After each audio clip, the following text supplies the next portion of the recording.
go ahead and get started, and I'll just let other people in as they show up. So everyone, welcome to our study group meeting. I saw a couple of new faces or faces who haven't been around in a little bit. So nice to see people back. Nice to know that we brought in a speaker who's such a draw.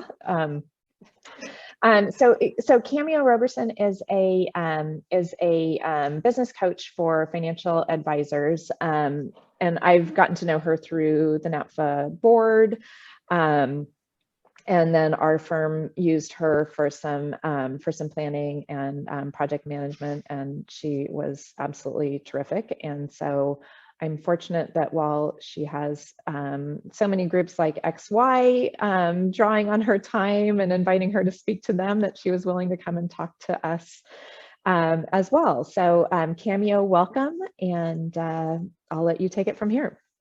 Wonderful. Thank you so much, Anne. And it was just a pleasure working with you and Scott and the team.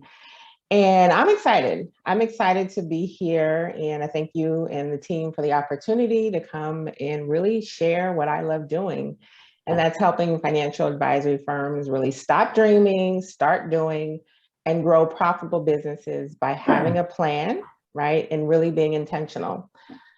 So I am excited to share with you 3 strategic planning steps that you can take to the bank and cash in. Now, I'm not sure where each of you are in your own business journey, but let me first share really that the ability to reach your goals and experience wild success starts with you. You're the visionary. You're the one who decided to take the leap and start an advisory firm. And really, depending on who's in the Zoom room today, you might be thinking about starting an advisory firm, or you might know someone who is. So my goal is to really help you see the possibilities when you do proper strategic planning that can be transformative in your firm. So Anne shared a little bit about me, but I will share a little bit more. So for those who don't know me, I'm Cameo Roberson, and I'm the founder of Atlas Park Consulting.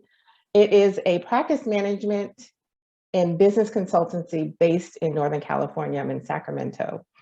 And I founded Atlas Park as a practice development resource for entrepreneurial financial advisors and firms. And what we do is we take the mystery out of starting, growing, and scaling advisory firms. So we work with firms with guidance on operations and management, improved programs to manage people, process, and technology. And my background, over 2 decades working in the financial planning and wealth management space for advisory firms in the San Francisco Bay Area. And really, I got my start in operations and helping firm leaders understand what goes into building, growing, and scaling advisory firms to maintain profitability, right? We want to all be efficient and keep clients happy and keep the wheels on the client service bus. So what we do at Atlas Park is really threefold. We work with startup RAs who are looking to break away and are seeking independence and launching their own firms. We provide business coaching for advisors seeking a strategic accountability partner who really understands your world. And I like to tell people, I understand your world and I know where all the bodies are hidden and where the potholes are. And in practice management for advisory firms looking to scale, leveraging optimized systems and streamlined workflows. So now that's a little bit about me. And before we get started on our topic, I'd love to see where everyone is logging in from. So if you would, pull up your chat box and put your city and state in the chat box. As you already know, I'm in Sacramento, California. So let's see where people are. Portland, Oregon. Lyndon's in Oregon, Taylor, okay. Portland, Washington, Seattle, love it. Thank you for sharing that, and thank you for joining us today. So what we're going to talk about today, I have to imagine if you're on this call today, you're probably in a place where you want to see change in your business, and you're probably tired of doing the same things and getting the same results. That's extremely frustrating at the end of the day. So today's webinar is going to help you activate your action steps and really help you understand how you can take your strategic planning all the way to the bank. So we're going to discuss how starting with the end in mind can help you reverse engineer the strategic planning steps that are going to move you closer to your goals, the importance of implementing your strategy, and how KPIs, or key performance indicators, can keep you motivated and let you know how well your business is performing at any given point in time. And then lastly, we're going to talk about how to break down goals into actionable steps. Now, I'm going to be honest with you, this is a spoiler alert. This is the most important step to get closer to the check. And really leaving this step out, and you'll be no closer to accomplishing your goals. And we're going to talk a little bit more about that later. As I mentioned earlier, we'll have time for Q&A, but if you do have something to share, feel free to put it in the chat box. Anne is going to moderate the box for me, and we'll make sure to get you to your questions. So I'm here to guide you, share a few case studies, provide some resources, and give you the motivation to get out there and start making some changes in your business. Now, I have to know, I want you to put this in the chat box. Are you ready? Are you ready to start making some changes in your chat box? If you are, type "I'm ready" in the chat box.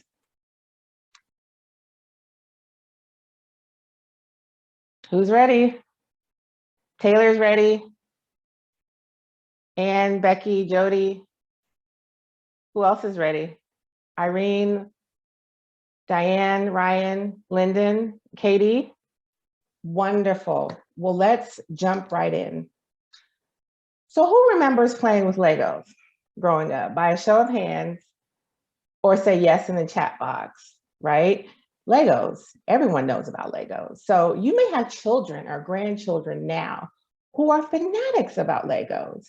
And I mean, there's a Lego land, right? So that should tell us how wonderful Legos can be. The great thing about Legos is that there's so many possibilities, right, with the colored blocks. And I think that's really the exciting part. You can create just about anything. And for those who are interested or have a special affinity for Legos, I recently learned about the Art of Brick exhibit in San Francisco by the artist named Nathan Sawaya. It's a popular display of Lego art. Again, the possibilities are endless. So just like you, just like maybe your children or your grandchildren, I too remember playing with Legos. And this image really illustrates how the strategic planning process can help you organize, arrange, and implement your business building Legos. So you may be a firm owner today with 1,000 priorities, which is the top data pile swirling around in your brain. Who's with me on this? And strategic planning can help you sort these priorities into buckets of categories like business planning, business development, improving your operations, better leveraging technology and teams, and helping you organize what needs to be done and why. So I want you to think about, as you move along the strategic planning process, the color Lego blocks are sorted by colors and then arranged and prioritized, stacked together, and then joined together to build the house that you see in front of you. Now, the question is, how do you get to that pretty well put together house using your time, your energy, and your resources? How do you make sure the house you've built, think your firm or your future firm, will be set up in a way to deliver both income and opportunities for the long haul? You may want to sell your practice at some point in the future. And how do you make sure that you get the most return on your investment? It all starts with strategic planning, in my opinion. Really building a strong foundation from which to build, grow, and accelerate the ability to reach your goals. So, what is strategic planning anyway? Let's quickly define it and then determine how best to do it. So there's 6 different categories that represent the core components of strategic planning, with the vision at the top, or the 35,000-foot level. So you have the vision, or the business aspiration, the mission, why the company exists and what the founders envisioned, your objectives, or the results that your company aims to achieve, the strategy or long-term plan designed to achieve those objectives, your approach or methodology for executing the long-term plan, And then at the very bottom are tactics, or smaller focused action plans that support the overall strategy. So if you notice where the gray arrow is pointing all the way down to the tactics is where our focus is going to be today: strategy, approach, and tactics. And each one of these categories plays an important role in you being able to hit your goals. So we're going to spend most of our time here. So now that we've identified high level what areas of strategic planning covers, let's take a moment and understand, why are we failing in reaching our goals? Why are we continuously not meeting our goals year over year? So this particular INC article goes into detail about how, when it comes to reaching company goals, designing a strategic plan is just the beginning. Really, it's just the start of it all. Now, it's clear, and if we reflect back over the last 2 years, right, the pandemic has challenged us in new ways. Companies across various industries have really had to pivot, and pivot fast, to stay both viable and relevant. And even in your own firm, the way you do business today may have been different from how you operated your firm just 2 years ago. Now, we all know the challenges of the pandemic are unique to what we're experiencing, but I can say that the companies who did pivot probably went through some sort of strategic planning exercise to reassess their direction, their objectives, and their tactics. So I asked a question a few moments ago about, why are we not meeting our goals year over year? So as this slide references, if strategic planning, right, if strategic planning is just the beginning when it comes to reaching our goals, and if we're doing the work, where's the disconnect?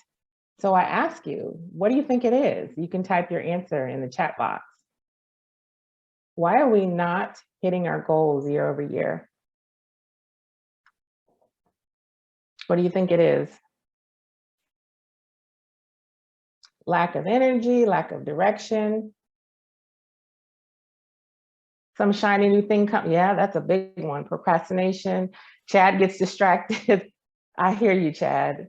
Taylor says lack of clarity. Becky, too many goals. Those are all great responses and absolutely have an impact on our ability to hit our goals. But I would say that nothing happens without this implementation, right? The reality is that strategy without implementation is just a dream.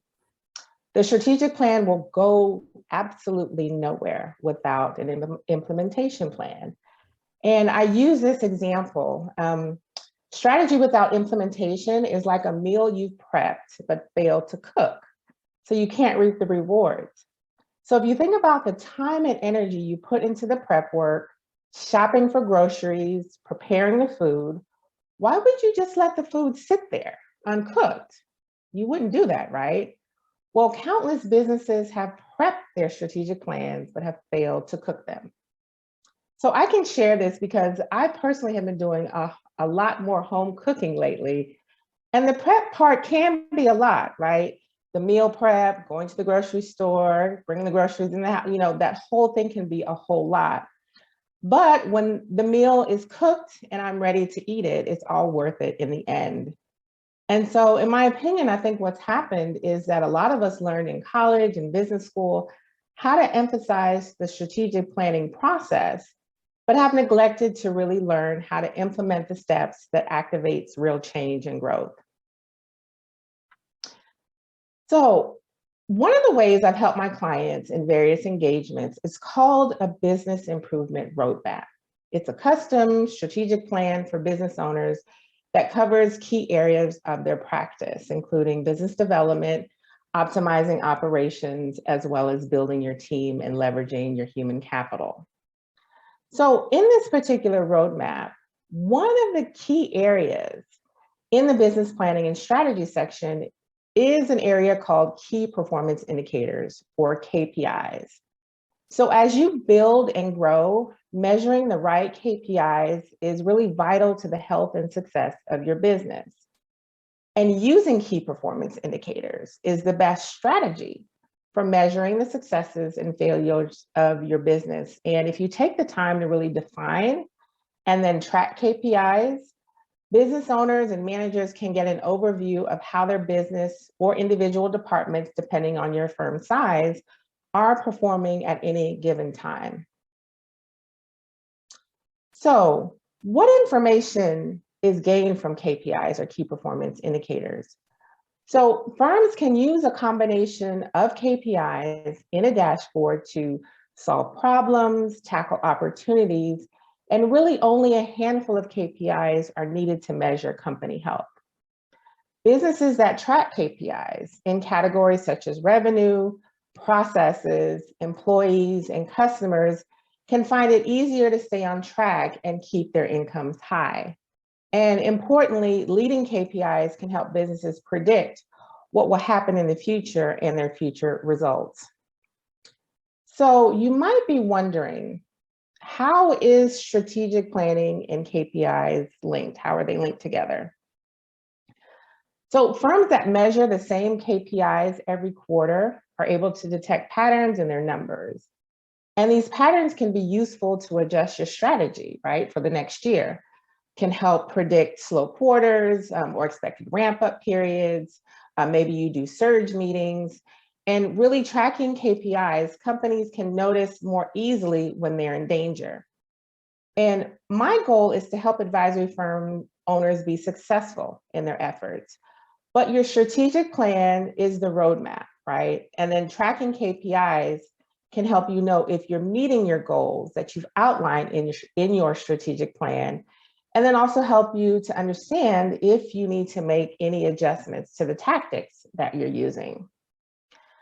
So I introduced a key performance indicator template to a coaching client who was having trouble with number 5, making adjustments and really staying on track.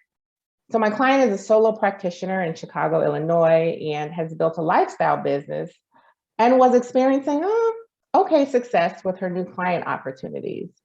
She wanted to improve her closing ratio, but was really having a hard time keeping her number of prospective client calls high. Some of you on this webinar today may be experiencing that. And what I would do on our calls is I'd ask, how many prospective client calls did you have this week? There were many occasions where she wasn't sure. So after chatting about the importance of KPIs, and I helped to really implement a tracking spreadsheet, her knowledge of her sales calls and then the steps or the tactics to improve her closing ratio significantly improved. So she knew exactly how many calls she had in a week by using this template. She knew how many more calls she needed to complete to hit her monthly targets. And because of the visibility of her numbers, she was really motivated to do something about it. Her follow-up game improved, and she proactively reached out and followed up with prospects. She also started tracking them in her CRM, which is so important, which shows where everyone is in her pipeline so that she could be proactive in her follow-up. She also learned that KPIs were more than just numbers she reported out weekly. They really enabled her to understand how her actions could affect the performance of her business, and then also provide a pathway to make adjustments, right, in her execution to reach her strategic goals.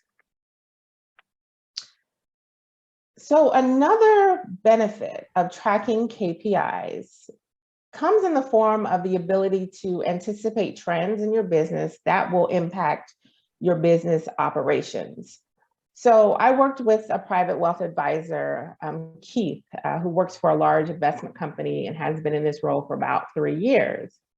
Now, one of Keith's goals was that he wanted to have a scaled process with a clear prospect client journey set up within his practice. Some of the problems he faced were how to improve team efficiency, productivity, right, standardizing service delivery, and reducing the amount of time it took to onboard a new client, a KPI that he was tracking. So one thing that I see often, advisors are excited and ambitious to onboard a new client. I know each of you are, and I totally get it. And in so much as to say, and I've heard this from advisors, telling the client that we'll get you fully onboarded in the next 4 to 5 weeks. Now we know all of this depends on a number of moving parts, client complexity, coordination of data gathering, hosting meetings, you name it, plus a myriad of other things.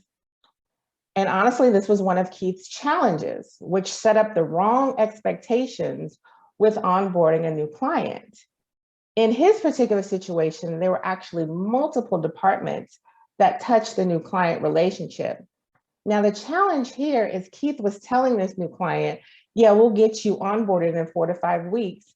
And when it didn't happen, the client called him and said, what's going on? Which was starting to erode the trust that the client had in Keith. And so when it was all said and done, 4 to 5 weeks was actually 71 days, or about 2.5 months to complete a full onboarding. So after working with Keith and his team to really fully understand the team's capacity to onboard new clients, the multiple hands that were touching the new client relationship, and then the number of new prospects coming in the door, his target closing ratio, we were really able to streamline the onboarding and provide renewed clarity around a few different things. So in this particular situation, he got clarity of his new client onboarding process with timelines, right? So that his team knew exactly what needed to happen, when, where, and why. There was a tracking spreadsheet to keep tabs on the process. Are we on schedule? Are we running behind? Proactive follow-up to departments who were a little slow in responding. Setting true to life expectations with new clients, which contributes to the trust factor. The client has made the right decision in working with you, really empowered his team to do more. And then because of the visibility of the entire process, he was then able to shave about 3 weeks off of the original timelines in order to get the client onboarded in a faster manner by being proactive and seeing where the bottlenecks were and reaching out to different departments when things seemed to stall out. So as we think back to the strategic planning process, right, Keith's focus on his goals allowed us to come up with the right strategy and the tactics to get the work done. Now I'm going to take a pause for just a moment and see if there are any questions. And you can throw it in the chat box.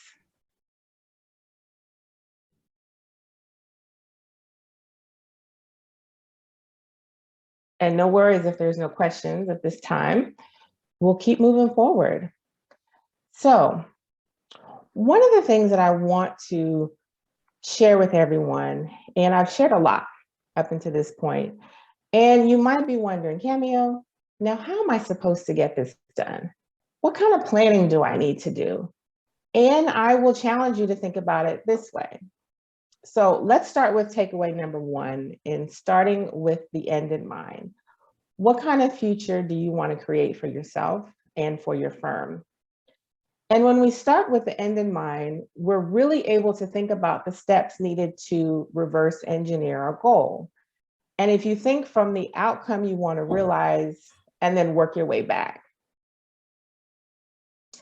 So I have to imagine probably one of the most important goals we're trying to achieve is maintaining some level of consistency in hitting our monthly, quarterly, or annual revenue targets. And I'm gonna take a guess and say everybody's really in tune with that. And that's really, really important to everyone here on the call. So when we talk about KPIs that will impact your ability to hit your revenue targets, and you think about hitting your revenue targets, that can actually provide the fuel needed to do other things in your business. Maybe hire that player planner you've always wanted, or invest in working with a virtual assistant, or making other investments into your business, such as you might want to increase your marketing budget for this year. Really, the combination of possibilities are wide and varied. So let's touch briefly on the KPIs that are going to impact your revenue targets, and then how to systematically set yourself up to hit them on a consistent basis. So if you're looking at the screen here, there's 4 different things that will impact hitting your revenue targets, right? Number of leads in your sales funnel, number of sales calls per month, the number of closed sales calls per month, and then your average revenue generated per closed business. So let's talk quickly about a case study. Julie owns her own financial advisory firm, and she's been in practice for about 3 years. She really enjoys working with her clients, but she's ready to grow her firm and isn't sure how to break down her goals into tactics that are going to impact her bank account. So through KPIs that I introduced to Julie, she can break this goal down into trackable KPIs on a monthly basis and really see how her numbers will look each week and each month. So her 2022 goal is to double her revenue from $150K to $300,000, right? Now, this is all very simple in nature, right? But it's really takeaway number 2 that helps to activate the possibilities, but in all honesty, can be the most challenging to do. So what is takeaway number 2, which is committing to implementing your strategy? So I want you to think about your own goals.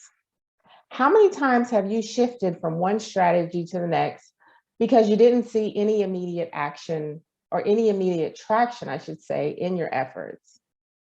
And once you've decided on the right strategy, remember that triangle that I showed earlier, you've got to figure out your approach and then commit to executing the best tactics to get you to the next level.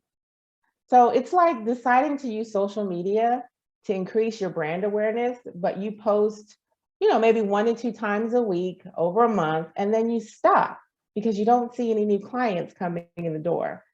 Now, social media is a long game. You have to commit to your strategy and do the work. The same is true of Julie's strategy to double her revenue this year from $150K to $300,000. So what's your strategy? Julie's vision is to grow her practice to about 50 to 60 clients over the next few years. And your vision should be clear and provide enough detail to highlight your long-term plan that supports your vision and assign a set timeline, right?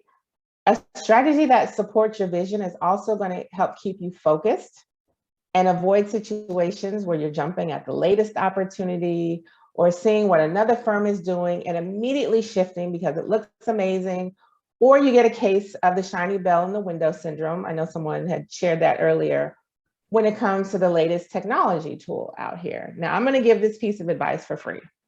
I'm going to throw this in here and I'm not even going to charge you for it. So when it comes to figuring out your business processes, do that first before investing in another tech solution. And I always share with my clients that good technology does not fix bad process. If you start there first, then you'll avoid making some costly and probably frustrating investments in technology that you may not need.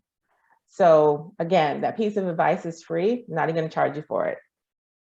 So let's get back to talking about Julie and her goals for this year. So in our work together, Julie realized that she had to do a better job of outreach and follow-up, right? These were her specific goals. And then she was able to break them down into actionable steps. And let's take a look at what that is. So I mentioned that Julie she realized that she needed to do a better job of outreach and follow-up, keeping her end goal in mind, which is takeaway number 1. And this really helped keep her focused on what she needed to do. She had to increase her number of networking calls per month. She just couldn't, sit back and not do anything. She had to understand and build more strategic relationships with COIs or centers of influence. She needed to build momentum, right? To ask existing clients for referrals. Some of you may be at that point right now, and really increase the number of her outreach emails. So the road to the bank, what does it actually look like? I'm a very practical coach, and I love sharing practical, actionable information that can be used immediately. So Julie realized that each month she wanted at least 10 new leads in her sales funnel, which provided a steady stream of prospective new clients. Now, all of these individuals may not be ready to buy, but she's sharing valuable information with them via email as a way to nurture her leads.